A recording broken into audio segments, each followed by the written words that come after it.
Yeah, that's why that was what sold me on. Start with the pledge.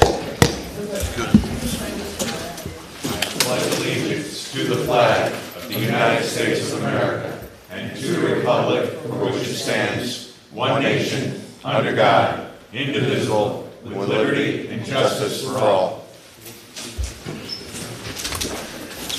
Before we start here tonight, Mike. okay, before we start here tonight, I just want to take a minute to explain the sign that's in the front desk here. Basically, it's on Tuesday, June 1st, this inappropriate and vulgar sign was placed in front of the 1903 Route 44 proposed town hall. The sign was covered in grease. It was disrespectful, and the New York troopers were called in. This is now an ongoing investigation, and you can rest assured that all video footage off the local businesses in the vicinity will be looked at. This behavior will not be tolerated, and if caught, the individual will be prosecuted to the full extent of the law. That's my statement. John, you want to go? Well, are we going to bring it to our special town board meeting now? Yes. Okay. And we're here to hire an outside counsel for workplace violence, correct? Correct. And I believe we should go into executive session based on Section 105F of Personnel. You make a motion? I make a motion. Second. All in favor? Aye. Aye. Aye.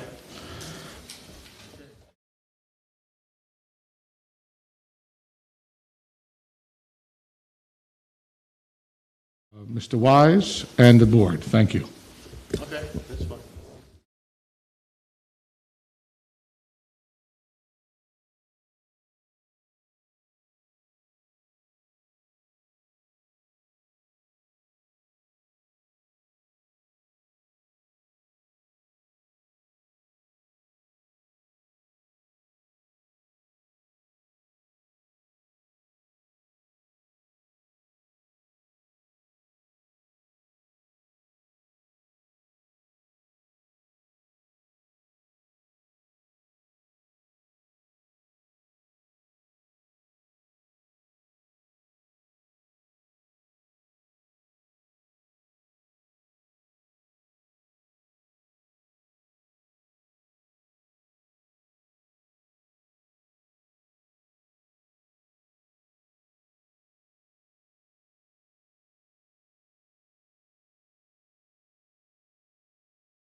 Okay, do I hear a motion to come back into the regular meeting? So moved.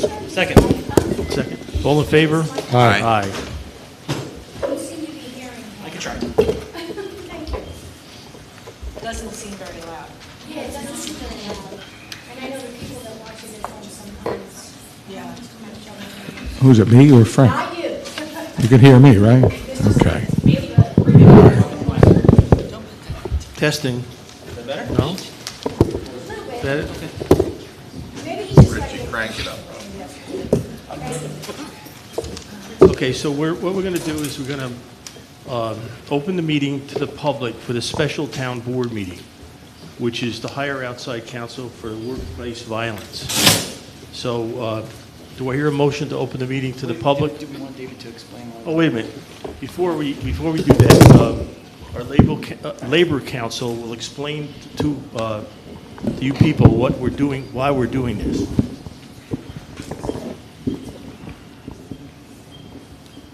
Okay, good evening, everyone. There's a resolution before the town board to appoint a special investigator with respect to 5 workplace violence incident reports that were filed by town employees on May 7 of this year.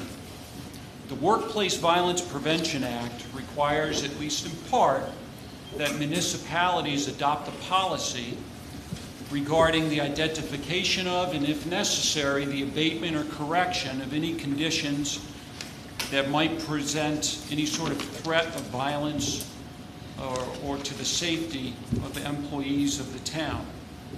The town has adopted such a policy, and it's contained in Section 905 of its employee handbook. The Act also requires investigation of any reports of potential or actual acts of violence that get filed by any employee. And also, consistent with the Act, the town has appointed a workplace violence committee whose charge initially is to consider any reports that get filed by any employee. With respect to the 5 reports that I mentioned that were filed on May 7, the committee met and reviewed those reports, and for reasons which will be cloaked by attorney-client privilege, the recommendation was made that the reports be investigated by a person who has no affiliation with or connection to the town, either by way of being an employee or a paid representative. The resolution tonight concerns the appointment of Judy Maley, an experienced labor and employment attorney, to undertake an investigation of those reports and, if necessary, to make any recommendations to the town board with respect to correction of any conditions that may present a threat to the safety of any employee.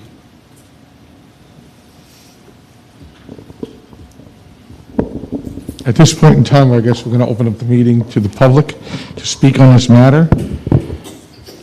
Correct? So I move that we open up the meeting to the public. Second. We're going to say the same rules, though, John. 3 minute, one time only, and no debate with the town. Well, Need a second.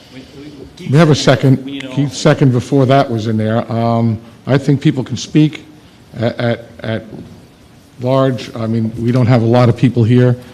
That 3-minute rule was put in place only because we had many people at that one particular meeting.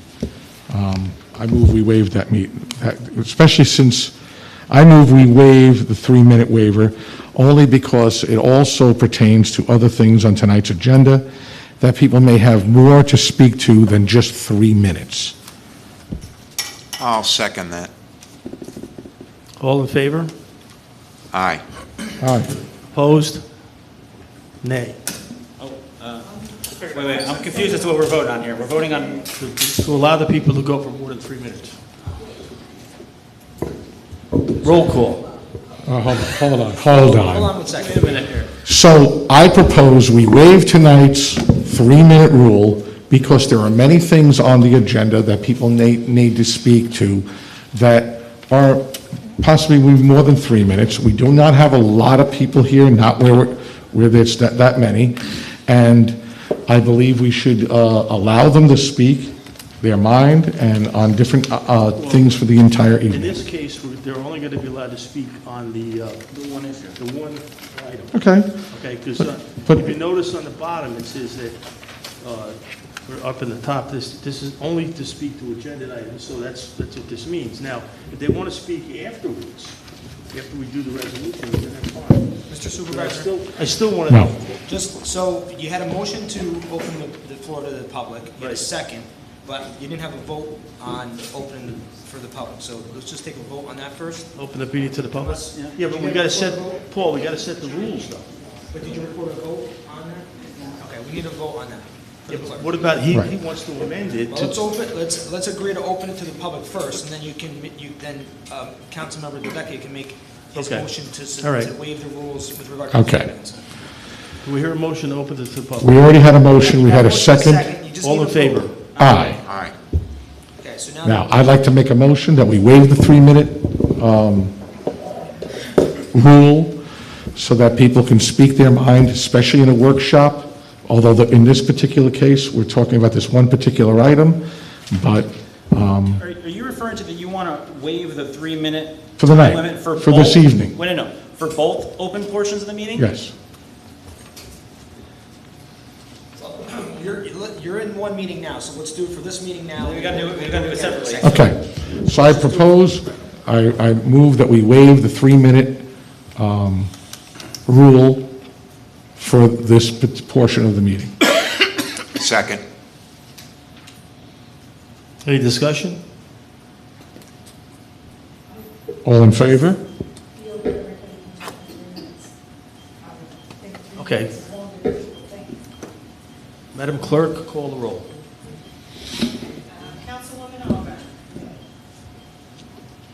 Councilman Delvecchio. Aye.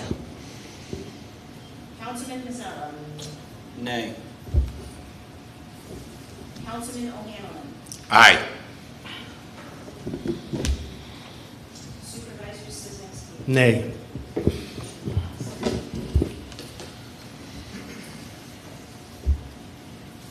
Okay, it's open to the public. Meeting is open, so anyone that wants to speak on the first, for the special board meeting only, now's your time.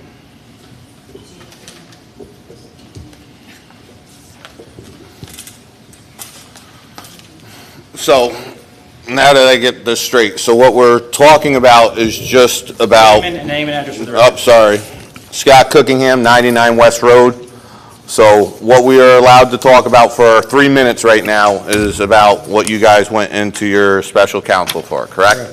So what I'm curious is, because I want to know how a story like this can be leaked to the newspaper, all right, after the ethics board found it unfounded.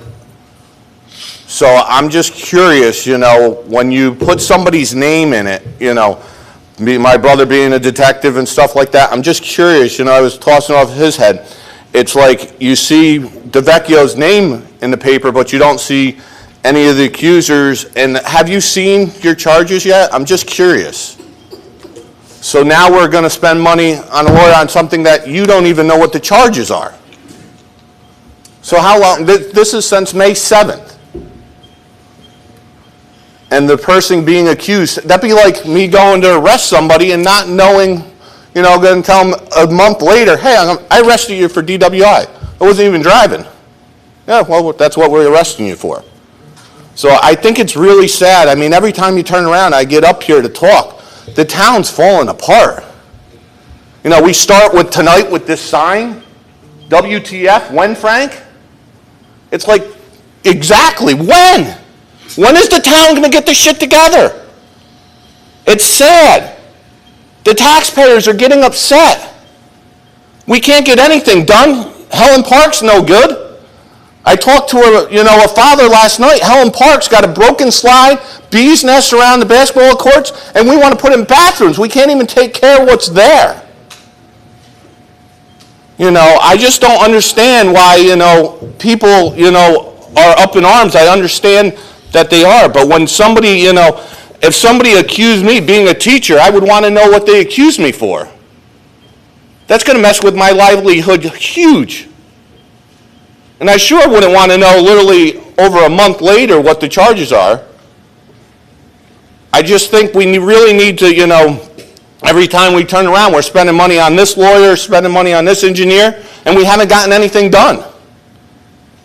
Can somebody just tell me what we've gotten done here for the town taxpayers? Anybody? It's sad. Town of Pleasant Valley deserves better. The taxpayers deserve better. Thank you.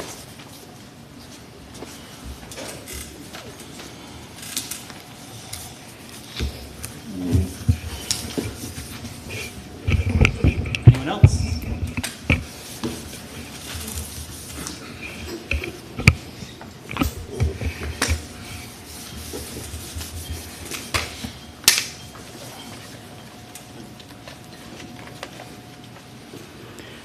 Gary Vader, Saw Point Turnpike, Pleasant Valley. This is the funny season, but my question is to the lawyer representing this proposal. And it is just a question that I have and I've thought about. Is it proper for a town board member to be chairman of this committee? That's my 3 minutes.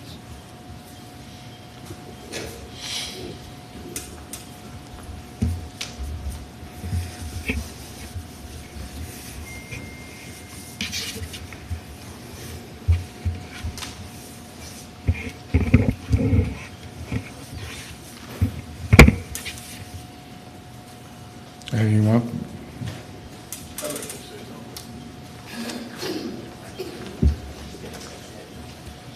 Greg Straley, O'Halloran Circle. On this workplace violence, are we going to get answers to the questions that the people are asking? Can we get the answers in writing? Because every month after month after month, we ask questions, and then the next month, we keep asking more questions and the same questions, and we get zero response from this board. And enough is enough. We are taxpayers, and even if we weren't, we are entitled to the answers to the questions that we are asking. So again, this needs to be put on the site. All these, the questions got to be documented, and they need to be answered. It is legal to us to have the answers, and you people are taking our rights away. And enough's enough. This has been going on for God knows how many years now. We have not had answers to any questions, and there ain't not one person in this room that's got an answer from anybody. Thank you.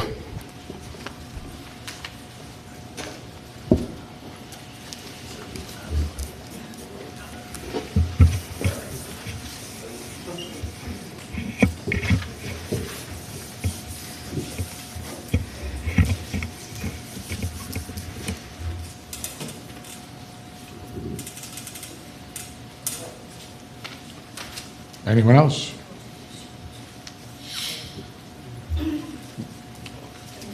Oop, oop, oop. Bev was, turn around here. Bev was en route. Turn around. Bev was already en route. She'll take me down. Bev Doppel, Creek Road. Just a couple of questions, because I'm in total confusion, probably everybody else is too. Do we have the violence committee in place? Has a committee been formed? We formed it last meeting. Last meeting. Can I ask who's on the committee, or is that confidential? No, there's six employees on the committee, or there's 6 people on the committee. Myself, Yvette Walton from Court, Jen Adams, Courtney Corchain, Sandy, and John Sedaris. Sandy Cohen and John Sedaris. There has to be one from each Like one from highway, one from recreation, one from the union. So it's one from each department that decides on the charges, is that right? No. Or, I never done this before. In lieu of not getting in a I don't- debate with you. Yeah. no. So, Only because I don't understand what's going on. Basically, Bev, it's a cross-representation of every department to some degree, what we have here, how we work. The highway department has a representative. I believe somebody from the clerk's office has a representative, that's Jen. Building, each department. The union has a representative. So it's a cross-reference across every department here. So this way, if there's something that happens in let's say the highway department, then there's somebody there to directly atone to it. Gotcha. So this committee isn't formed just for this particular issue? No. It's something, this was in Not at compliance all. with New York State law. gotcha. Okay, I think I'll understand a little bit better. Go ahead, George.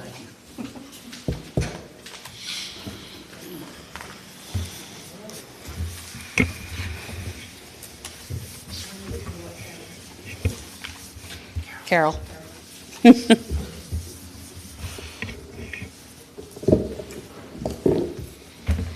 Thank you. Carol Campbell, 122 Marshall Road. I want to say workplace violence is very important. I think that anybody who works in the town hall should definitely feel safe. I think that every allegation should be investigated. But what I see here is something that I've seen in this town previously, and it kind of makes me sad. A lot of times, this board seems to want to put the cart in front of the horse. I think that a story that came out about Mr. Delvecchio, Councilman Delvecchio, is unfortunate, because I think that the story was written as that Mr. Delvecchio had done something and has been charged. And then we went on to create a workplace violence committee, which I'm not against. I think the board should do that. I'm not in favor specifically in hiring a special person, only because of the cost that the town has incurred with suits and what's going on. If it's necessary, I do support it. But again, I just think it's unfortunate that we were, having charges and seeing a story, and then we're trying to put the pieces together. In my opinion, the pieces get put together properly. The people who think that they were in there was something violent happened, have their say, and then we find out about the conclusion. Thank you.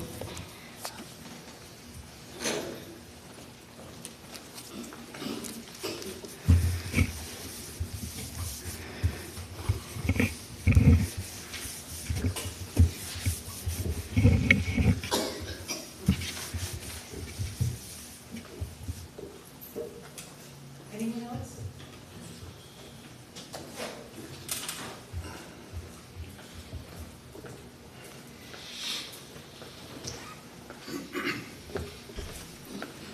Larry Haynes, 4 Barts Way.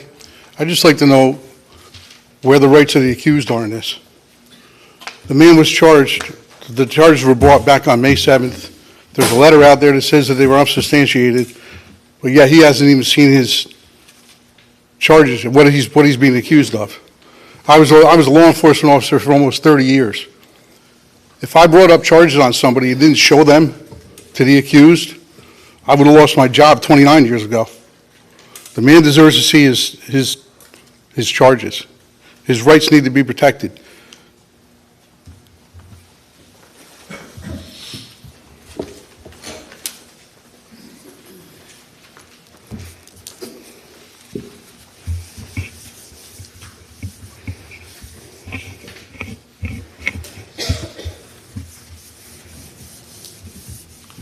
Anyone else?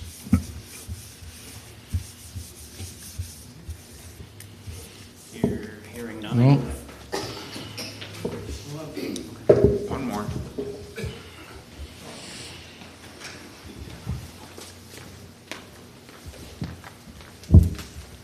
Mike Schroeder, Creek Road. Pleasant Valley deserves better than this. You should all be ashamed of yourselves. Anybody that's accused of something, absolutely, by our Constitution, has the right to know what the charges are.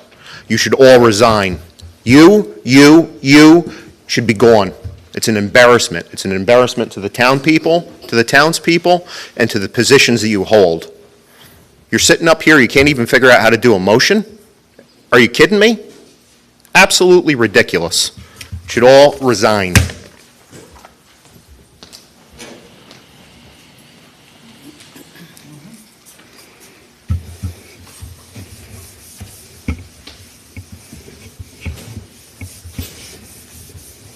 Anyone else?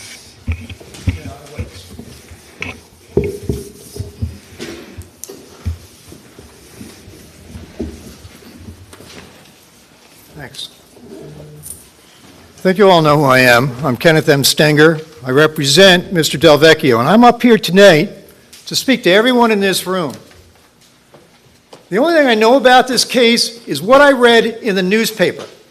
And the real question is, who put that stuff in the newspaper? And there's another question. Are you a town resident? I am an attorney representing my client. Town resident. Are you going to, the board going to say I can't speak? No, I'm not, but I'll listen to what the board has to Anyone say. could speak, ma'am. You're not a town resident. You don't pay taxes. So I will just continue then. No, you don't. So I would like to place on the record my client's formal request. Hold on. Ma'am, you're out of order. He has his time to speak. Allow him to speak. So He I- does not have to be a town resident. He is representing me. This is my attorney. So please allow him and respectfully let him speak. You can actually get up and speak after that, but he is up there speaking right now, and he has his time. He's not a town resident. It doesn't Debbie, matter. Debbie. We have previously allowed non-residents to Speak. speak at meetings on several occasions since I have sat on this board. We're not attorneys. So we're not advocating for. Yeah, I'm asking questions. Okay. Can I have my time restored, please? Because I think we lost about a minute there, and I know I only have 3. So I wanted to make a formal request here. Can my client please have the charges that are being considered for investigation? You can redact whoever signed the charges.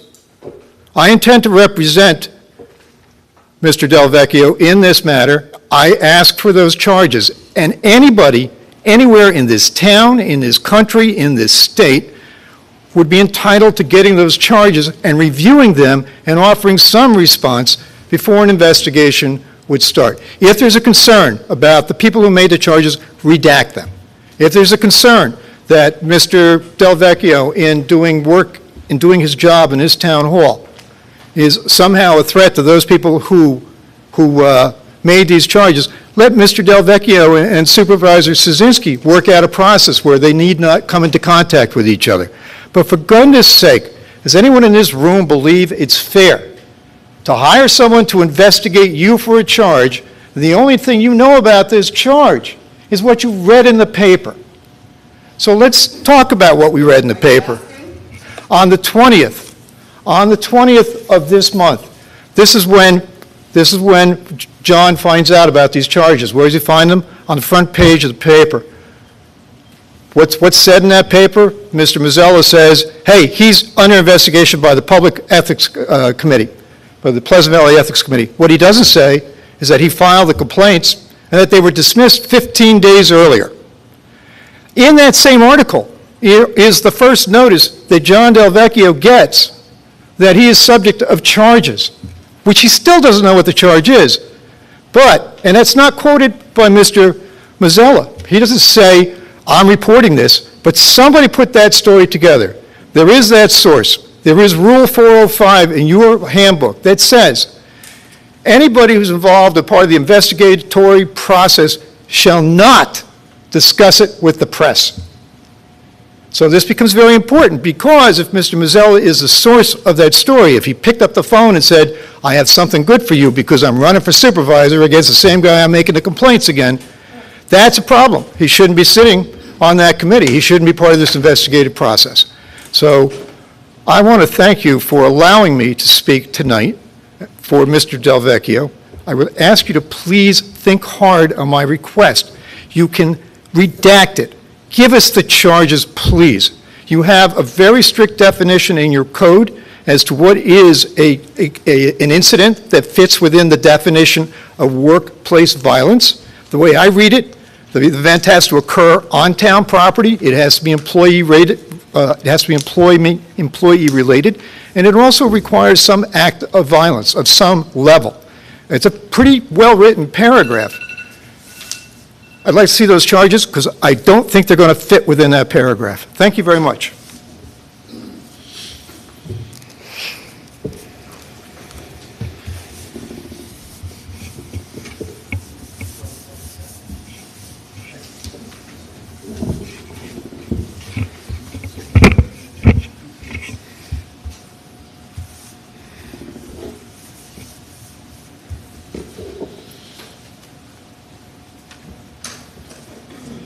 Anyone else?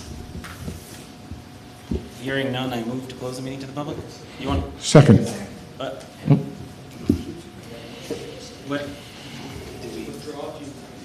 Withdraw the motion. Go ahead. I'll withdraw my motion. Go ahead.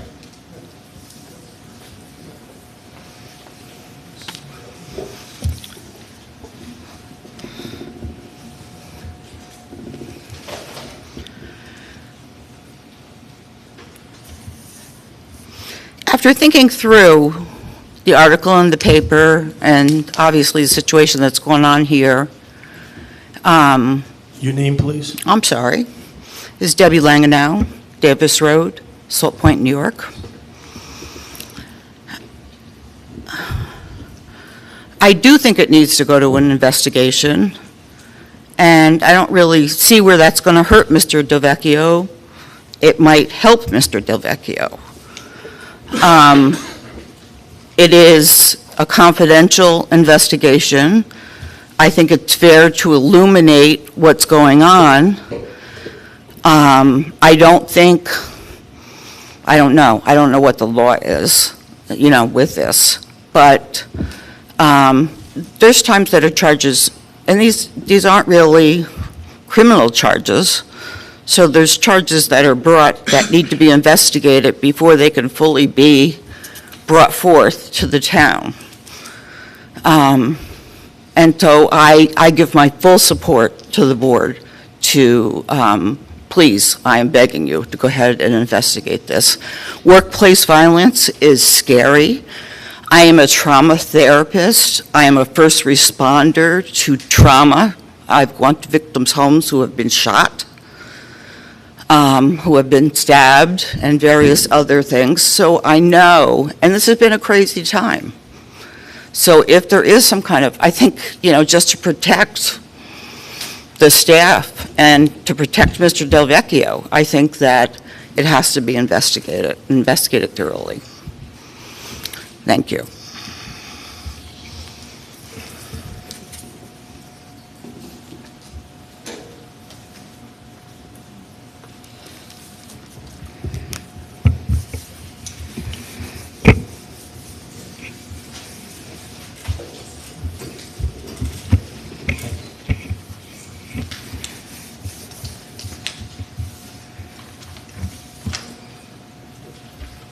Thank you.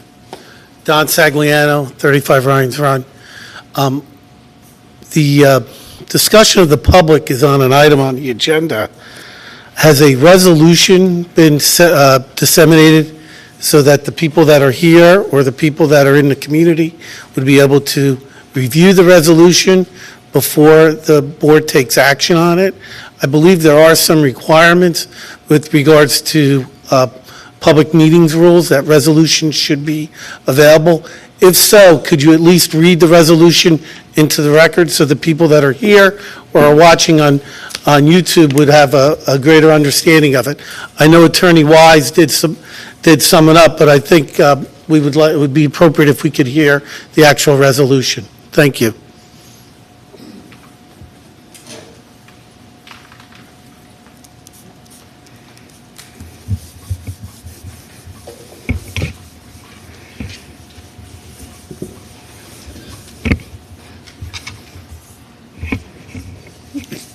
Anyone else? Hearing none, I move to close the meeting to the public. Second. All in favor? Aye. Okay, so what I'm going to do now is I'm going to read the resolution that's before us, and it's Resolution Number 6100 of 2021. Appointment to Judith Greeland Maylee, Esquire. Whereas 5 employees of the Town of Pleasant Valley each filed a workplace violence incident reports with the Town Clerk Office on May 7th, 2021, and whereas the reports were referred to the town's Workplace Violence Committee, and whereas the Workplace Violence Committee has recommended the reports be investigated by an independent investigator who is neither employed nor affiliated with the town, and whereas the town supervisor has interviewed 2 labor and employment attorneys as candidates to undertake the investigation of the reports, and whereas the town supervisor has recommended the town engage the services of Judith Creelan Maylee, Esquire, to perform the investigation of reports, now therefore be it resolved, the town board of the Town of Pleasant Valley retains the service of Judith Maylee, Esquire, to investigate the reports and any recommendations to the town board, and report any recommendations to the town board with respect to the reports, and be it further resolved that Mrs. Maylee shall be compensated at the rate of $200 per hour for her services, and be it further resolved that the town supervisor is authorized to execute any documentation in connection with the action approved by this resolution. So moved. Second. Any discussion? Yes. So,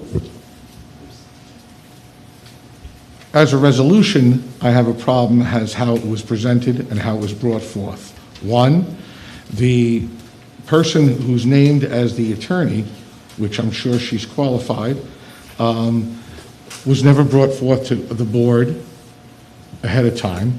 We did not have a chance whatsoever to review her qualifications. We went simply on a recommendation by Attorney Wise, and there was no other options for us to decide on and choose from. Until the recent meeting, we did not know how much we were going to pay this person. We did not know anything about this person until now. That's not how a resolution is to be presented to the people of Pleasant Valley. When you make a resolution should be, the idea should be presented to folks, they should see it ahead of time, and after the board decides as to which way to go and the proper action, then a resolution is to be drafted, and at that point, we vote on somebody. However, in lieu of all the discussion and everybody here, I will not vote no for this. I'm going to vote yes, because I will not be somebody who stands in the way of having the proper representation for people who work here in the town and feel that they are at all threatened or harmed or workplace violence against them. So I will vote yes for this resolution. Any other discussion? All in favor? Aye. Opposed? Carried.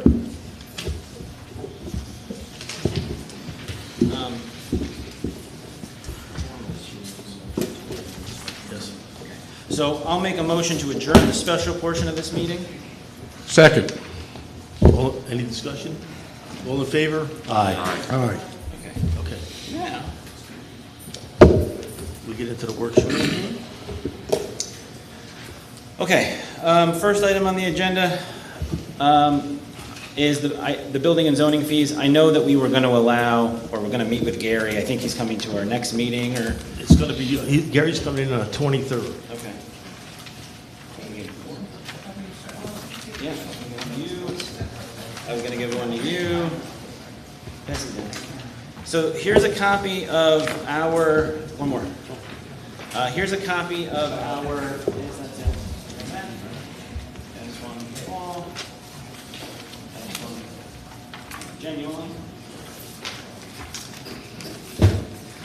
These are copies of our current building fees, and then the next page is a snippet from Hyde Park's, Unionvale, and then the last page is our old ones. I think this is something that we need as a board to digest and really kind of dive into.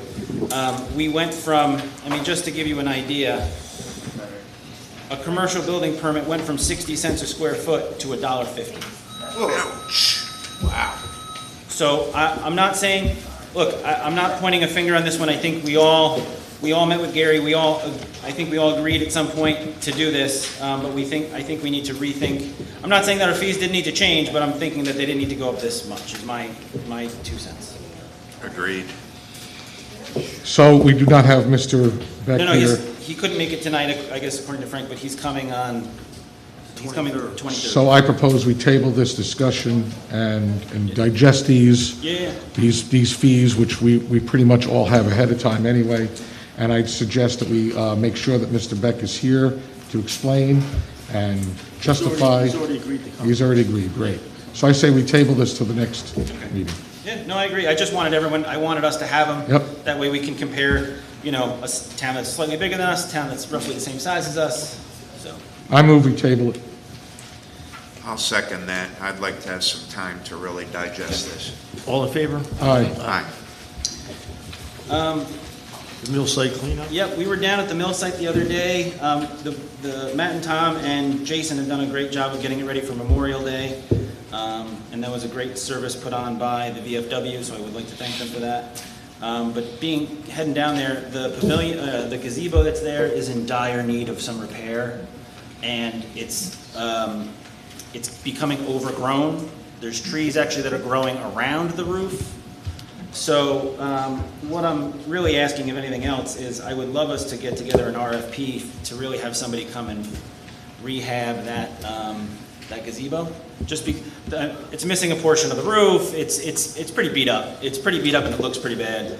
And I think that we have to get either the guys, or if the rec committee wants to take it under their wing and have a cleanup weekend at the park, we really got to cut the brush back on that gazebo. It's bad. So. Well, I believe there's more than just the... Well, no. There's a lot more to the park than that, but I think that's a great place for us to start. So, Jen, I know your husband did some work, correct? Is that correct? He did the front door of the mill site? And I believe that the gazebo itself the roof is falling under repair. Is he, I don't know his skills. Is that him? Yeah. How are you, sir? So if we do an RFP, he did such a great job on the front door, I say, I don't know, you have them take a look at it. Well, more or less. Yeah, I mean, we'll have an RFP, I think, for that purpose. I mean, I can't actually imagine that we would need to send one out depending on the price. It all depends what the... Someone could take a look, right? Yeah. I'm sorry, Jen, what's your husband's name? Rich. Rich? So, I don't know, one day you swing by and take a look. Is it something that's, you could take a look at and see what can be done or not done, if it needs it, if it doesn't, and then we can go from there? I'll be there Saturday morning, I'll take a peek. Thank you, sir. Thank you, Rich. So I think we table that until he comes back and Oh, yeah. says, right? Yep. Okay. Item number 3. So we've been, I'm going to give you 4 copies, or 3 copies, one for yourself, one for everybody else. So this is a proposal.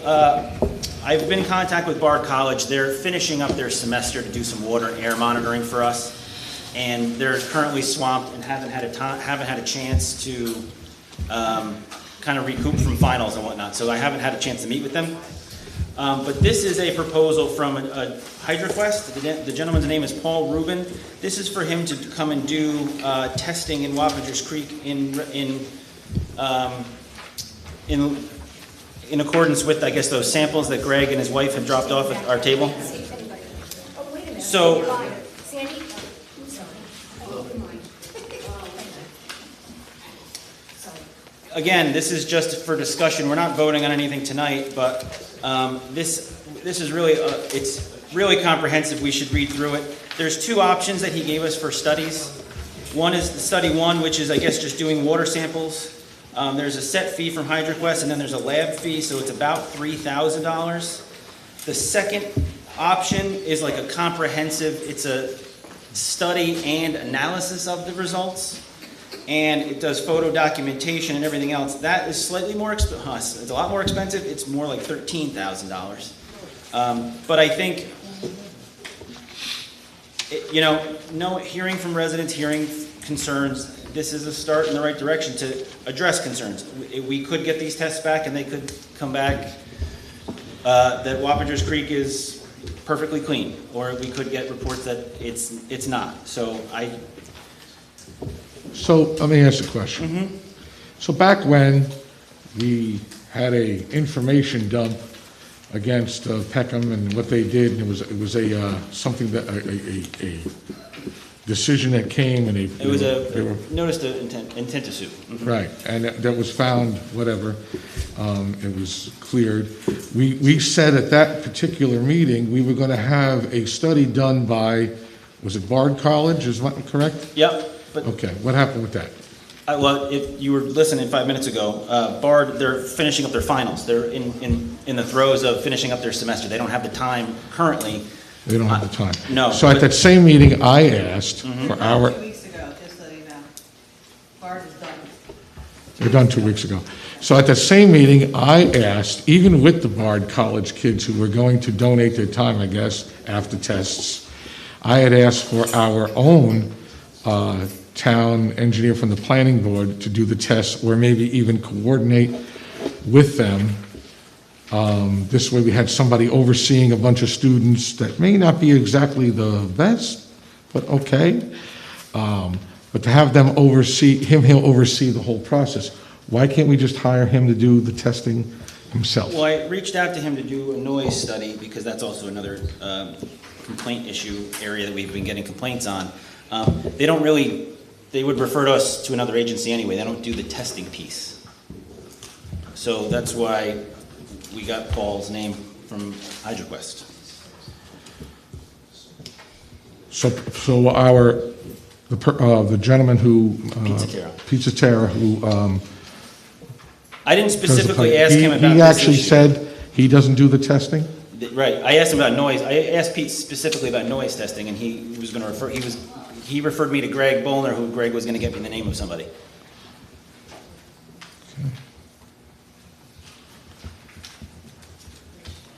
Look, I think this is just, it's a lot to digest. I mean, this is what the testing that they'll do, and I mean, you can read it. I think we should entertain the study one option. It's my 2 cents that we have a park that abuts this creek. We have 9 million different things that go on with this creek. Our residents fish in it. We fish in it. We use it. There's a water derby in it every year. Water's our most important resource. I don't think that I think we need to start somewhere.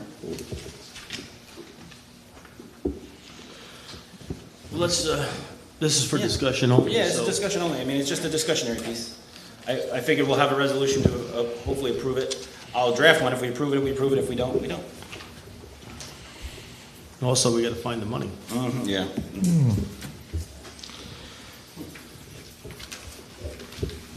Okay. I see Dave is here, Dave Kruger. You want to give the update on the... You skipped one.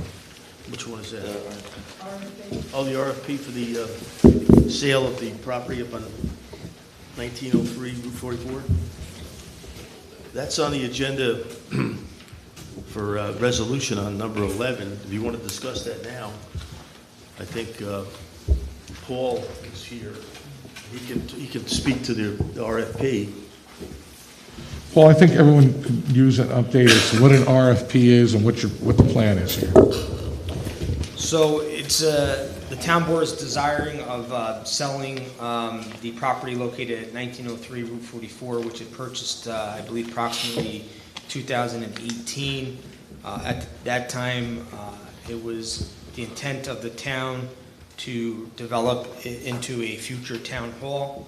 the board has received a report from the town engineer indicating that, that the property is not really feasible for a town hall. It's not feasible to fit the programming needed into that building based on the way it was constructed. So the town is now in a position where they feel that it is surplus property or excess and there's no municipal use for it. So in order to meet its obligation to ascertain that it's getting a fair price for the property, there needs to be some type of public process to offer the property for sale.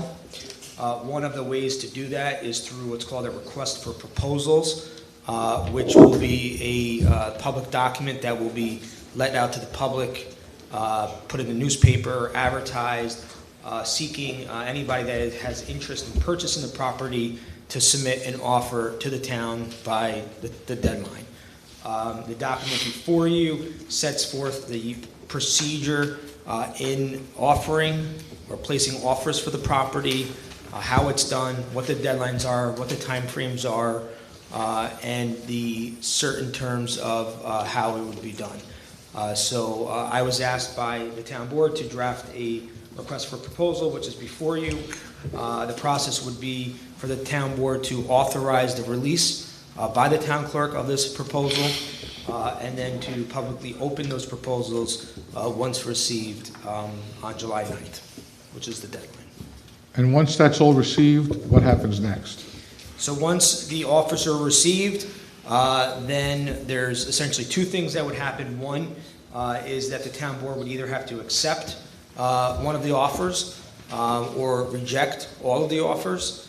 And if it decides to accept one of the offers, it would be by town board resolution, which would be subject to a permissive referendum, and that would be the procedure going forward.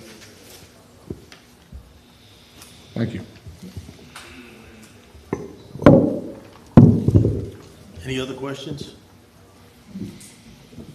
Okay, now we go on to the update on the bicentennial. So it is my distinct pleasure to announce to everybody that not only have we kickstarted the bicentennial of Pleasant Valley, we have now formed and have a committee formed and fully established, and I will now like to bring to the podium the chairman of our bicentennial committee, and Mr. Dave Kruger. Please give us an update as to where we are.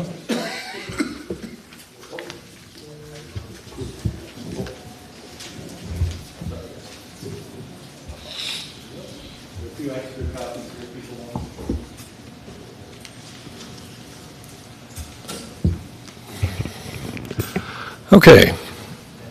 Thanks for having me. My name is Dave Kruger, 37 Rawls Road, Pleasant Valley. I'm president of Pleasant Valley Rotary, and as Johnny mentioned, I'm chair of a volunteer group that has been working to prepare for the bicentennial Pleasant Valley Days event.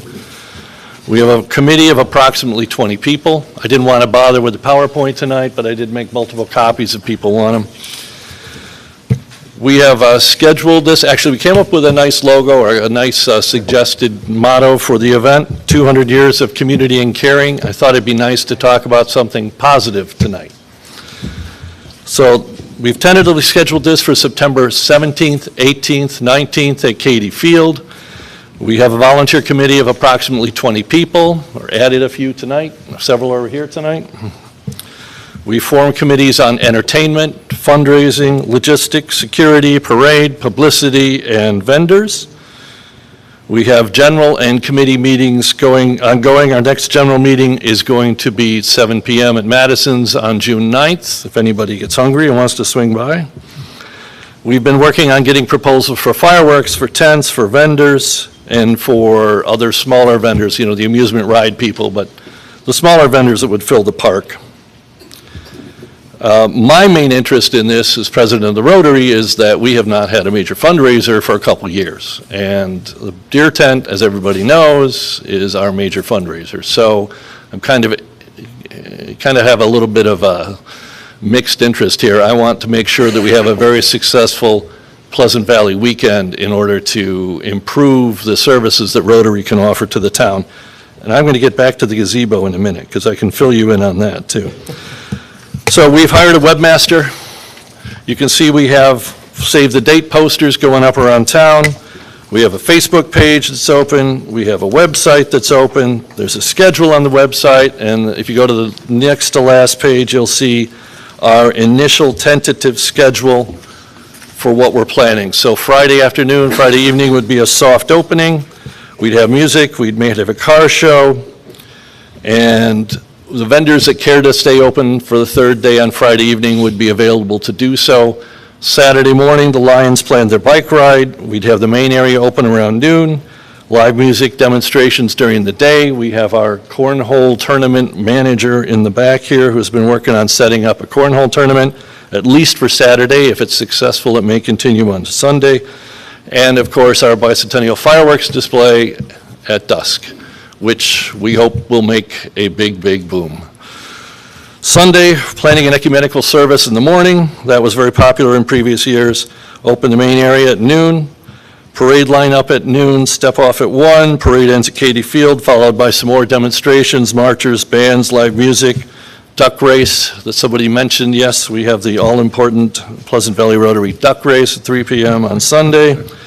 And headline act at 5 p.m. Sunday night to close the weekend. Ongoing will be food and drink vendors, amusement rides, the beer pavilion. We're going to include some craft beers this year. And we're trying to figure out where to put a kiddie or quiet zone for kids that might be bothered by all the noise and confusion. We're not sure yet if that's going to go in Katie Field or nearby, and et cetera, live music. Last page is just a logo that our webmasters proposed.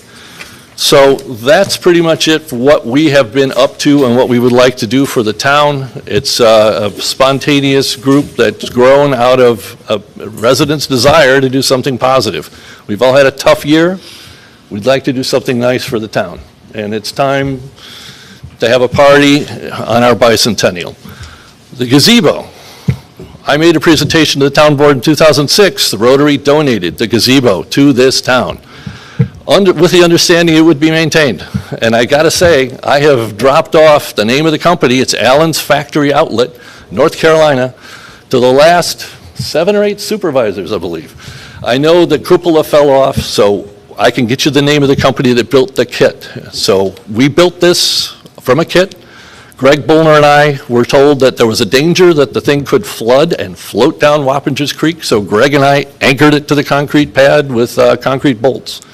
So I understand it's in bad repair, it's had trees fall on it, it's had lots of problems. We can get you the name of the company that provided the kit, unless you guys think it's more economical, more useful, more feasible to repair it from scratch. So I'll get you that option, but I'll send it to both of you. Yeah, that'd be great. Yep, that's it. Thank you. So let me quickly add on, I'm going to just quickly add on. So in light of the fact that the bicentennial days organizing efforts have gotten to this point, and we were not sure almost 2 months ago, I would like to make a motion that we have a resolution recognizing this committee so they can go forward with a couple of very important things. One, insurance. It's important that when you go for insurance, that they know that the town is behind it and all that. So, and for other things that we're going to have to pass resolutions for, such as monies for fireworks, tents, and police protection for the day. So I would like to make a motion that we recognize this committee and maybe have a resolution written for our next meeting so that they can move forward in what they need to do to take care of themselves and the rest of the way. The committee was already recognized. It's a little slightly different. I think we have to do this. I'm not sure. If we don't have to recognize them, if we don't have to do it, fine, but I think we might. That's why you guys already have a checking account and everything else. Nope. Well, we had a checking account. To my knowledge, there was never a motion to recognize the committee. We talked about this in the past, and I got to tell you, some of us are feeling pretty vulnerable. I mean, individual groups have insurance, but if we can get a resolution and recognition from the board, I believe we could go for directors and officers insurance to protect ourselves. I I would, my only 2 cents is I would just refrain from just doing a motion on the floor, just because you gotta name the committee like the committee members in the resolution. So I would just have it ready in 2 weeks. We could have it ready before. Yeah, I would agree. I think that we should do something, a written resolution, just a little bit more formal, setting forth, and they can actually take that resolution and have that. Thank you. So That'd be let great. it be written, so let it be done. Thank you very much. Moving along, traffic issues. I've been in contact with Lee Zimmer. He's the traffic engineer for the state DOT. And I've called him like 3 times. They've said they've come out. They've tried to get the lights in sync. And now today he called me and he said the traffic issues were because a pedestrian switch was knocked out, whatever that means. So that put everything down, causing the system to go out of sync. So they're going to rectify that. They were here today. I saw one of the crew members at the Maston Feed Store. The other one was up by South Avenue. They were trying to get this thing worked out. It's very complicated to get this thing sequenced, but they're working on it. And Mr. Zimmer called me today and said the reason why was the pedestrian button, if you want to call it, was broken. So hopefully when they rectify that problem, we'll have a little bit better traffic control. But I may add, this road is a busy road and a lot of traffic, and sometimes it just gets jammed up. The school buses don't help in the morning and in the afternoon. So you have traffic problems, but this traffic signals were out of sync. And so they're going to rectify that. Hopefully that'll make the situation a little bit better. And he said if it doesn't seem to be better, call him back. So I've been on this for like 3 weeks now. That's the situation. So hopefully when they rectify this pedestrian device, it'll get things moving a little bit faster. Anybody else want to address that? That was brought up on several different media sites and whatnot, and I discussed a little bit with our county legislator, Mr. Don Sagliano, and he was looking into it. Don, any further things on the traffic that we... No, I mean, if I'm allowed to speak, okay, just that I also reached out to Senator Serino and Commissioner Balcon from Public Works, so it seemed like they all were able to get together, so the DOT was able to reach out and work with Supervisor Kaczynski. No more. No guarantee it's going to solve it, but, hopefully it'll get better. Okay, that's it for that. The New York State Troopers have requested us to, they're looking for a building that would allow us to train several different movements, including moving in and out of rooms of varying layouts through hallways and navigating stairwells. The training will utilize smart guns as well as UMT guns, whatever they are. The smart guns and the UMT are incapable of using live ammunition. No live ammunition or firearms will be used in the training. I believe that the building located in 1903 Route 44 will meet our needs. We'll be running this training from approximately 7/12/21 until 8/20/21, from 7:30 a.m. till 5 p.m. So they're asking us if it's okay with the town board, if they could utilize that building. Why not? We're not going to use it. Why not? We're not going to use it. The only problem that I see is if we actually do this RFP, bids are due July 9th. This gives them the right to use the building until August 20th, right? So if we have bids in July 9th, we could potentially close the building before August 20th. Well, the only thing we could do is call the trooper that made the request and tell them. Let them know that Potentially we could have it on sale. Then they need the insurance.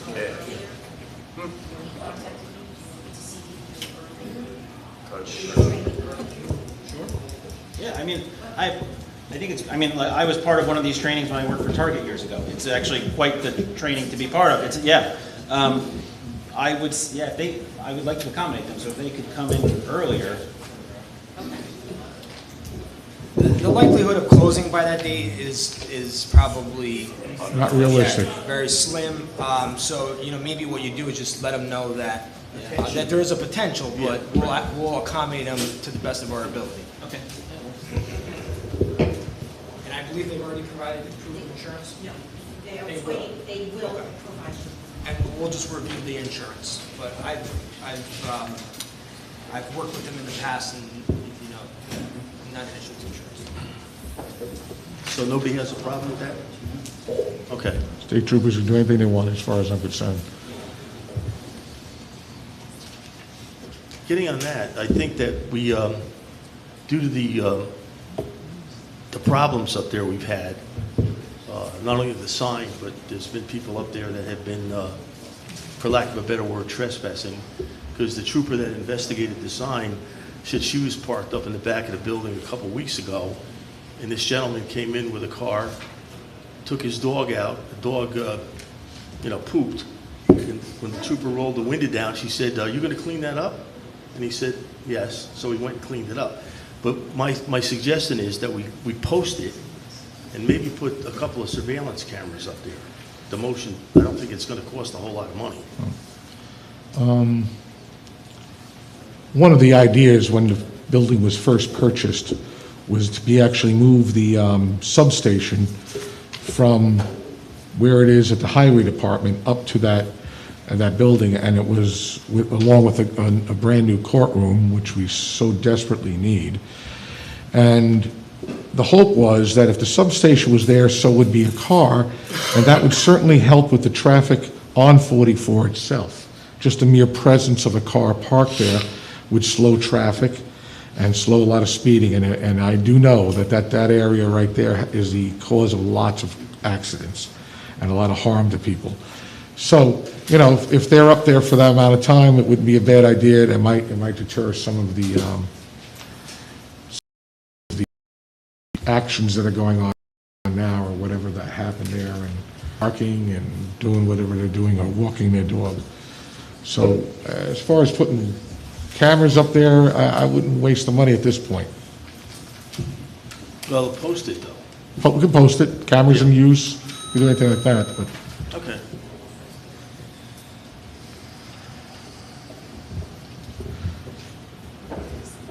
All right, getting on with the resolutions. You want to open the meeting to the public now? Or in order with? Yeah. I want to open, we talked about this, I want to open the meeting to the public before the resolutions, but I want everyone to understand what the resolutions are, so we're appointing 2 camp counselors, both named, one's named Jason, one's named Edward. That's one of the resolutions. The second resolution is finally, Mary and I dove into all the notes we took from all the discussion we had about the transfer station rates. We finally came up with a new proposed price list. We're leasing new copier/printers for Town Hall. We've talked about this last meeting. We're losing copiers by the minute, so this is why we just felt this one couldn't wait. Building and zonings now is down. Melanie's doesn't scan anymore, I don't think, so that's in here. We're leasing them for $404 a month for 60 months. And the last one is the RFP, which you all know about. So with that, I'll make a motion to open the meeting to the agenda items only. second. All in favor? Aye.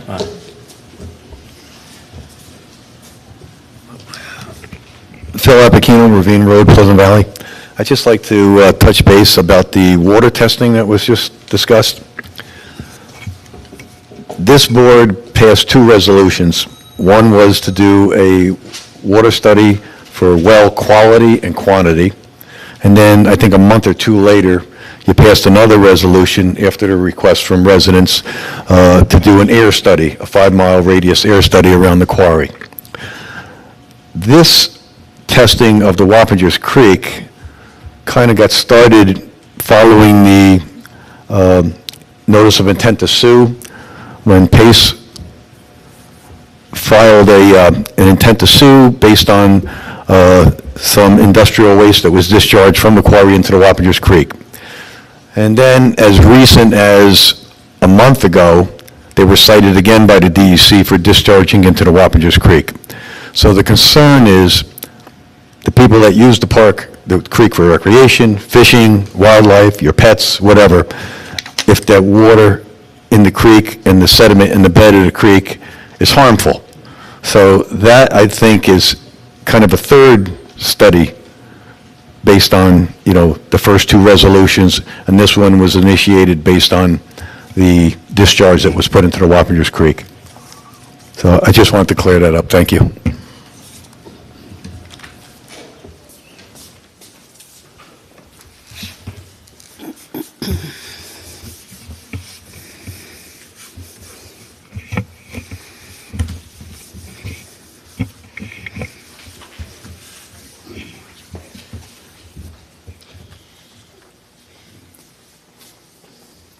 Hello, Jill Doppel Real Estate. I wanted to ask you a question about the bids on the building. Are you going to do a highest and best offer type situation on that? So you mentioned that if an offer is not accepted, then what? Mr. Supervisor? Anybody know? So the way that the RFP will be released is that there will be a period for anybody that is interested in putting a offer in. It's high and best. There's no minimum offer. Those offers will be received by the town. They'll be opened publicly on July 9th. Thereafter, the town board will consider the proposals, and they can either reject all of them or they can accept one of them, in which they feel they're receiving adequate compensation. So that's how it will work. Okay, thank you.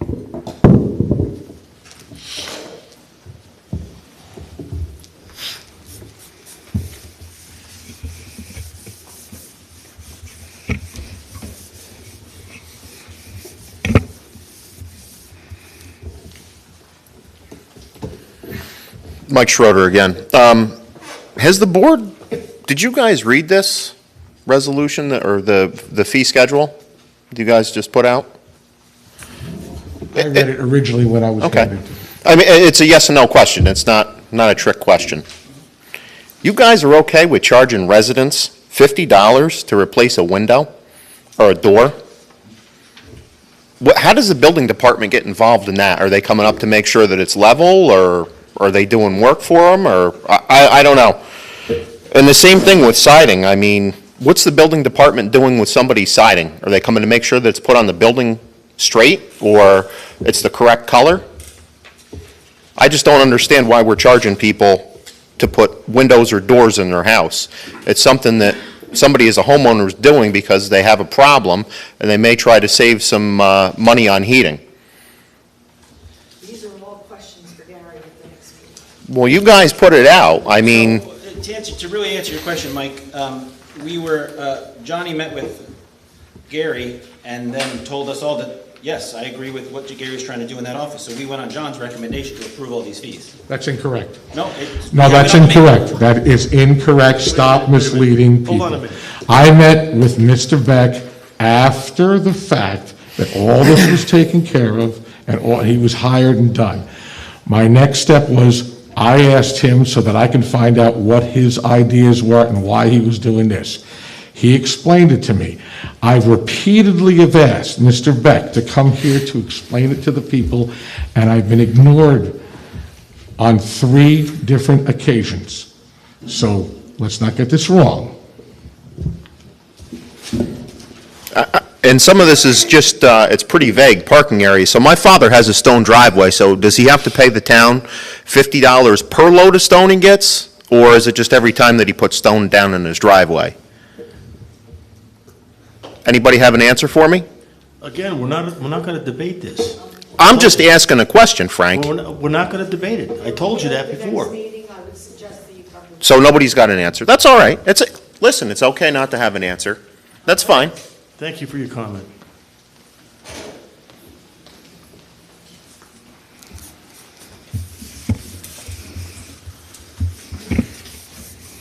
Great job. It's a very, very clean podium. Very clean. I'm not scared, so I'm all right. Scott Coogan from West Road. To go off of Michael there, can we get this posted on the actual town website, all these fees that have been, so that way the next meeting, the people can come and say, hey, and talk to the gentleman, because they are, I didn't get a copy, but when Frank stated that, a commercial permit, went up almost, triple in price for, per square foot, that's ridiculous. We're just getting out of COVID. We want people to build in the town. We want people to be here. Secondly, you guys stated, Richie, about going down to the mill park there, checking out the gazebo, which is a great idea. I've seen the work that he's done. What about him checking out the mill itself? I mean, I was here how many meetings ago when Steve Albrecht and Jeff Hickman said, hey, you guys got to fix, the mill so we can put a pump in so we can save the town. God forbid we have a fire. Greg Ballmer is going to be in our meeting for that.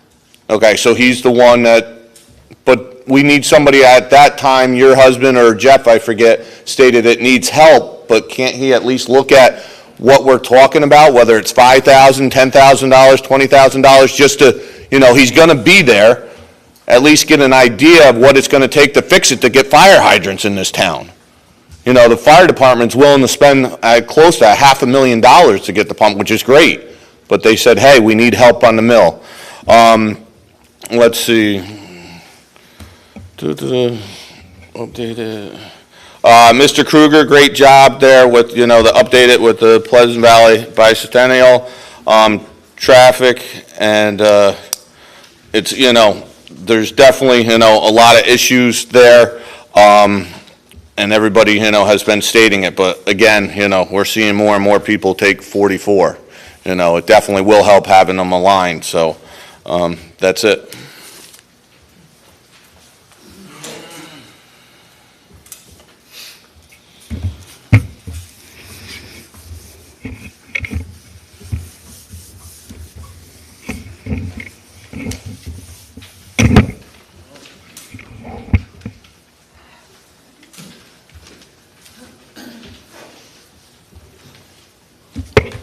Carol Campbell, 122 Marshall.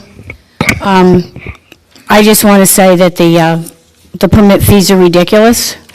Now we're looking to raise the compactor fees, and I don't want to have happen what happened with the building permit fees. They were passed in February. They were not circulated. So therefore, I would respectfully request this board table the resolution for the compactor fees until the residents of this town have an opportunity to review them. And that leads into my next question. At the end of last year, the person who did our website could no longer do it, and we hired somebody new. It's June. Why has the website not been updated?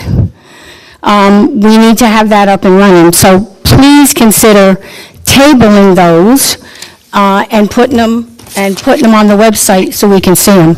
As far as the building permit fees, I've been talking about that. I've been talking about the zoning administrator since October of last year. This gentleman is working under an agreement which expires in June. Today is June 2nd. I hear nothing from this board about an RFP to replace him. From what I understand, he's working illegally. The Dutchess County Personnel Department has suggested that he shouldn't be here anymore. But here he is, and this board makes absolutely no intentions of replacing him. I'll tell you a building incident. I had a friend who wanted to put up a fence, an 8-foot fence on West Road. She lives next to a special use permit area that it's commercial. She came down to this town hall. She wanted to get a permit to put up an 8-foot fence and was told that she needed to spend $250 to get on the planning board and $600 to get on the ZBO for a variance. I came down here with her, showed our building permit department the code, and said she's going to build the code. That's $150. They agreed. They agreed. They said they now have to refund her money. So not only do we have building permit fees that are exorbitant, we have an department that doesn't seem to know how to work with a resident and give them the right information. And the last thing I would like to say is a wonderful report from Dave on the Bicentennial Committee. I encourage this board at the next meeting to do RFPs for fireworks and tents. When I was here, we did them in February. We're talking about PV weekend happening in September. Please put them on the next agenda. Thank you.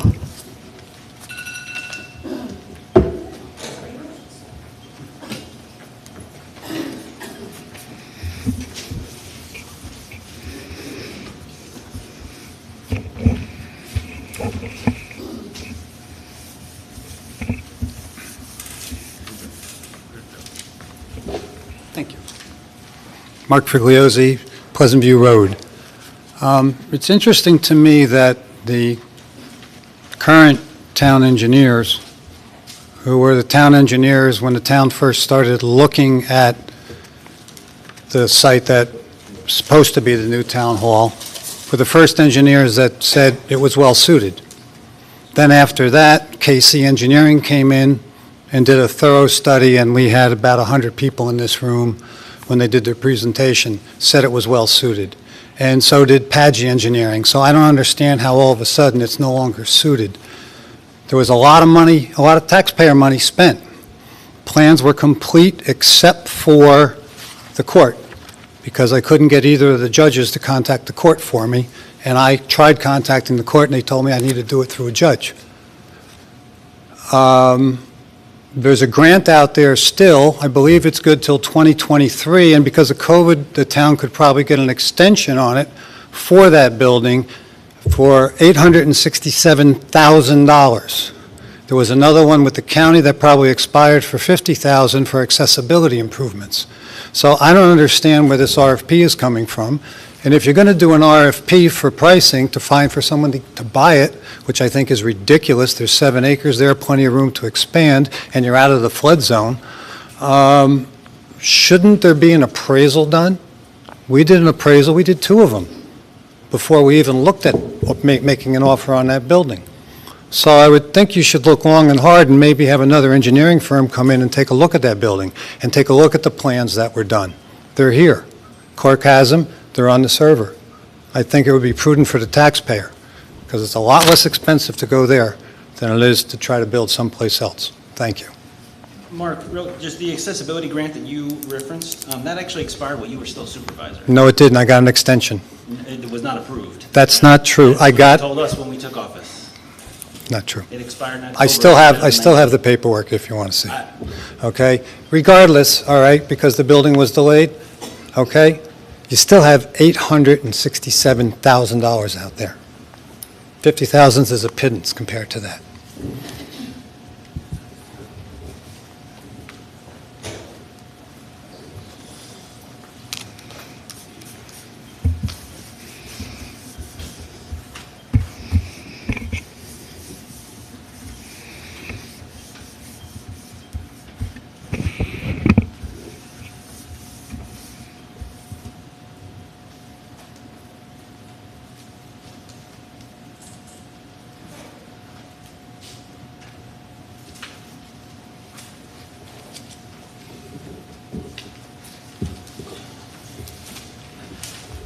Still Debbie Langenow, 52 Davis Road.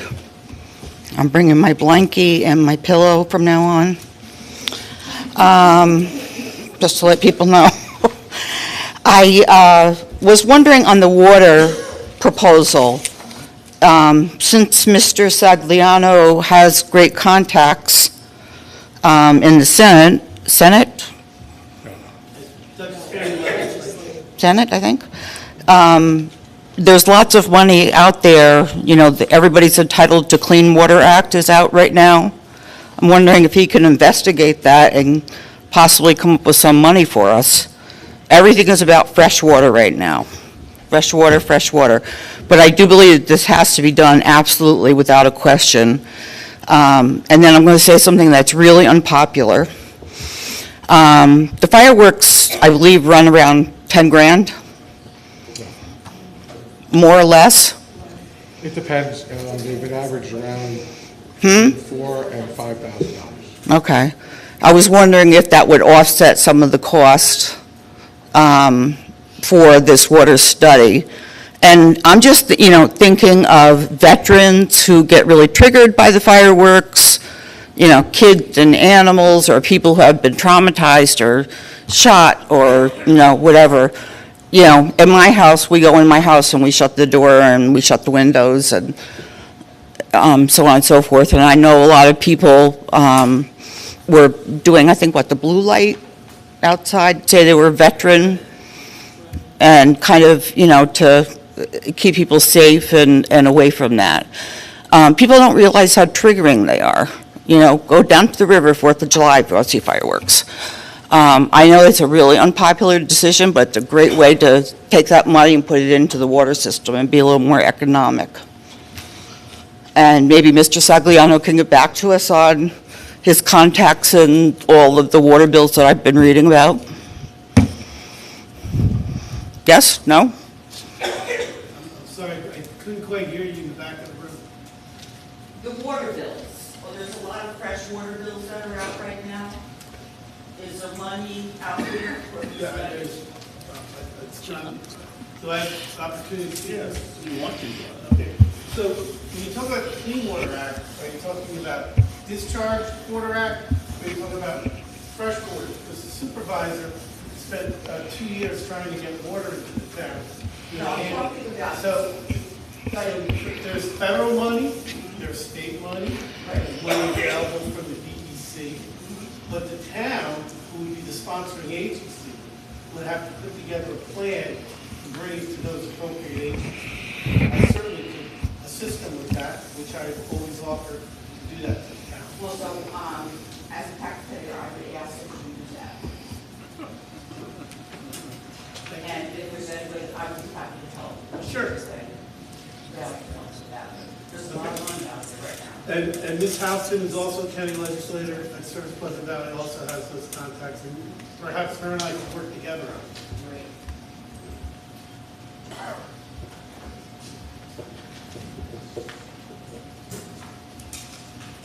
Anyone else?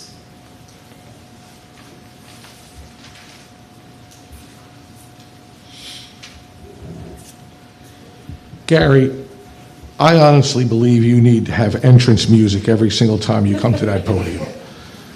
I would like to make a proposal, we do that. I think I can make that happen next meeting. Perfect. It's been an interesting meeting.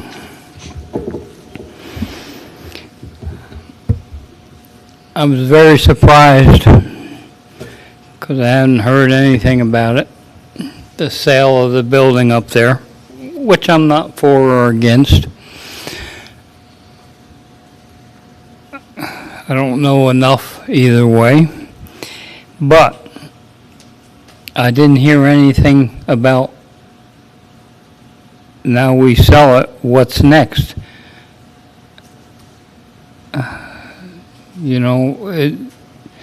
If you get rid of one thing, I was active in getting this building years ago. We used the little end of the highway garage. That was the town meeting place. Of course, nobody showed up then either, but we had pretty good plans and proposals to go forward. The former supervisor explained that he had pretty good plans for that were apparently acceptable at that time. I hear we're selling it now, and I don't know about grants, if we used any, whether they have to be repaid or what. I don't know anything about that. But what are we doing if this one's overutilized? What's next? Maybe when we get all done looking for the new stuff, maybe we'll find out that that wasn't that bad. I just sit here thinking about this stuff. It's not a knock on anybody, it's just thoughts. Thank you, Karen.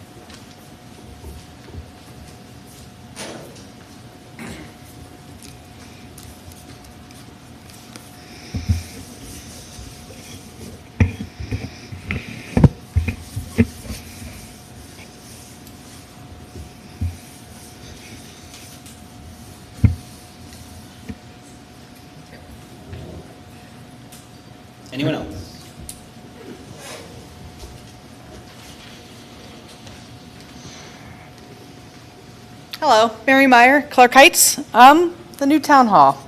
So, I do a little review.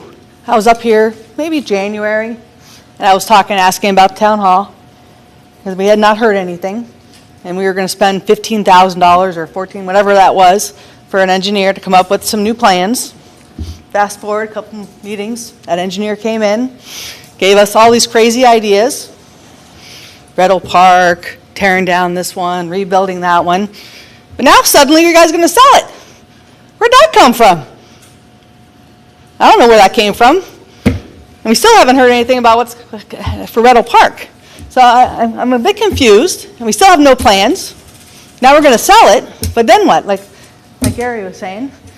So we went from spending $15,000 to have an engineer come and do plans, and he gave us all these plans. Our former town supervisor spent God knows how much to get engineers to do plans that we're not doing it either. What the hell is going on? Now suddenly you guys are going to sell it with no further explanation of what we're going to do next. You guys, it's crazy.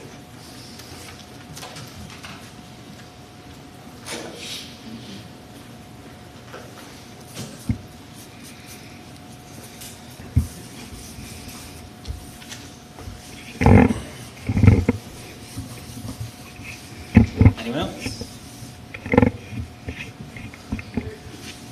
Hearing none, I move to close the meeting to the public. All in favor? Aye. All right, number 8 is resolution number 6101 of 2021, appointment of 2021 Town of Pleasant Valley Summer Camp staff.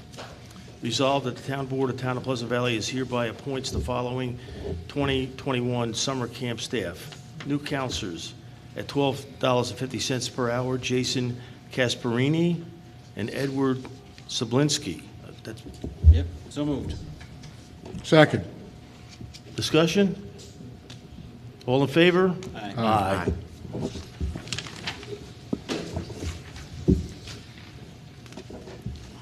Resolution number 6102. In lieu of Carol's comments, I motion that we table this, let everybody read it, we'll pass it next meeting. We're just changing some rates. They're going to go into effect July 1st regardless. So it's not like we're not putting any cart before any horse, or the horse before the cart. I think let's motion to table, but we'll post it so that everyone can see it. I need a second, though. Second. All in favor? Aye.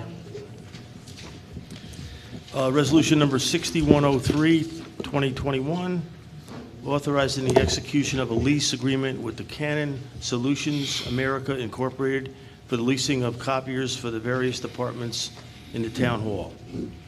Whereas there are currently several copiers for various departments in the town hall that are beyond their useful life, obsolete, and frequently out of service, and in need to be replaced.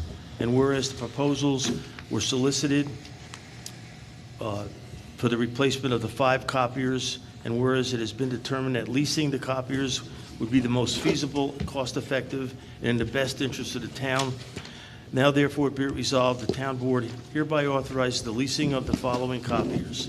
Number 1, new Canon Image Runner DX C5840 by color copier main hall.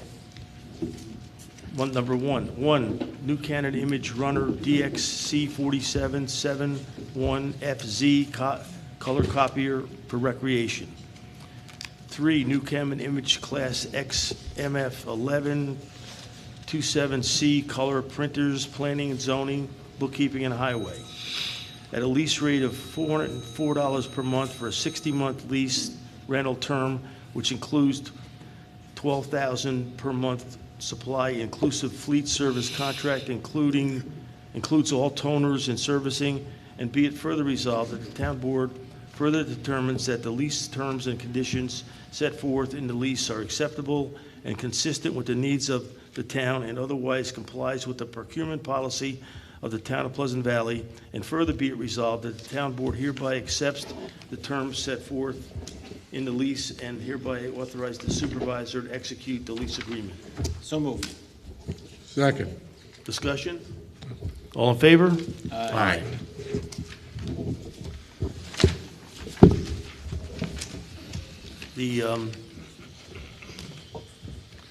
This is resolution number 6104, 2021.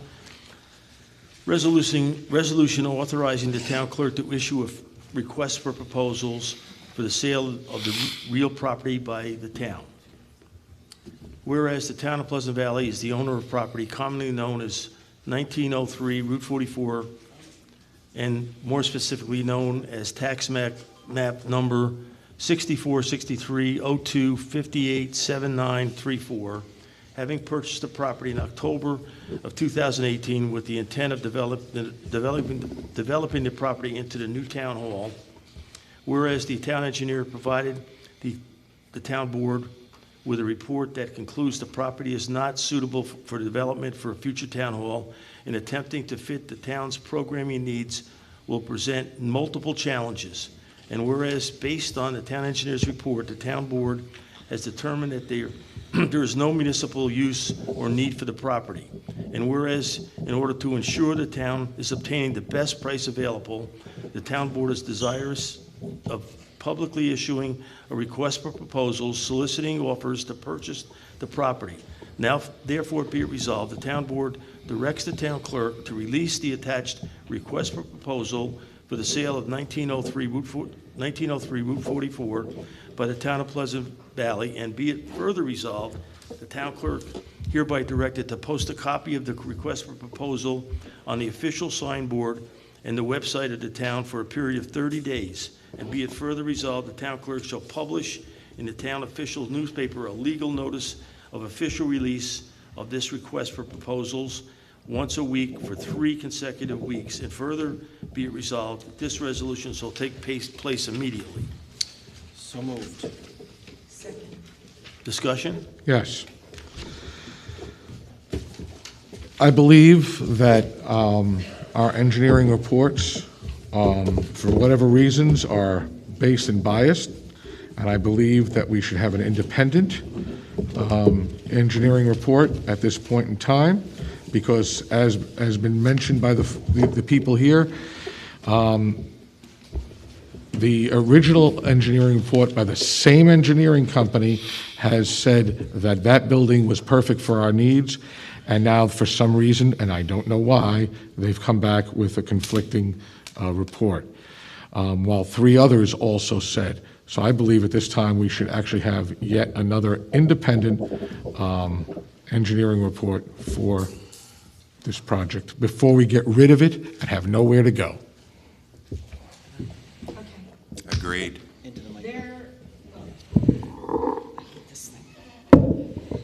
There was never a engineer report done by CPL. I have gone through everything, everywhere, and I drove CPL crazy trying to find it also, to which they told me it did not exist. Excuse me? Meeting's not open to the public, don't worry. Well, I was here, and I remember the reports, and it's conflicting. Okay, You were not on the board at the time when it was purchased, so you do not know. Now, whether you can find it or not is another story, but I was here, I heard all the reports. The building was, hold on, let me finish. The building was said to be perfect for our needs, plenty of space to move, to expand, and now all of a sudden, it's not. Okay, I've thoroughly checked this out, Okay. and I'm telling you it doesn't exist. The KC engineering report exists. Of course, that hadn't been paid for, but now it is paid for. And that report is not really the greatest either on that building, if you really, really read through that report. So we had somebody come in, they did a very thorough job. 3 people came down and looked through the whole thing, looked it over very, very carefully. Architects, engineers, court municity people. It does not work for what we need. Vote on it. I think that building, the location is fine. Yes. The building is not. So either we sell it, or we could. You and I went through there. You and I both went through and did a whole Yeah. work through, and we both came to the conclusion it's not in the shape that everyone claimed. What I'm going to say, John. And I'm sorry. Go ahead. Is that the site is good. The building is not good. So rather than spend $4.3 million to renovate that, I would prefer to sell it and relocate either Rettle Park or someplace else, or tear it, demolish it, and build a new building there. I mean, we're not talking a lot of difference. And you saw the figures. Yeah. So, I mean, that's my hope, that before I leave, we do one of two things. We either demolish it and build new up there, or we sell it and relocate somewhere else. So let's vote on it. Okay. I'm assuming roll call. Let's do a roll call. Councilwoman Albrecht. Aye. Councilman Delvecchio. Nay. Councilman Mazzella. Aye. Councilman O'Hanlon. Nay. Supervisor Sizinski. Aye. Motion passes.